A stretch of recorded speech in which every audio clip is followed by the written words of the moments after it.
تو آخر میں ایک سوچنے کی بات یہ ہو سکتی ہے کہ یہ جو پیچیدہ قوانین اور طریقہ کار ہیں، ایک طرف ٹیکس دہندہ کے حقوق کا تحفظ کیسے کرتے ہیں اور دوسری طرف ریاست کے لیے واجب الادا محصولات کی بروقت وصولی کو کیسے یقینی بناتے ہیں۔ کیا اس توازن میں مزید بہتری کی گنجائش ہے؟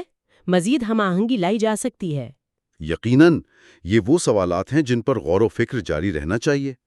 ٹیکس نظام کی شفافیت اور کارکردگی کا انحصار اسی توازن پر ہے، اور بہتری کی گنجائش تو ہمیشہ رہتی ہے۔ آج کے لیے اتنا ہی۔ امید ہے کہ ٹیکس اپیلوں کے اس نظام کے بارے میں یہ معلومات سننے والوں کے لیے مفید ثابت ہوں گی۔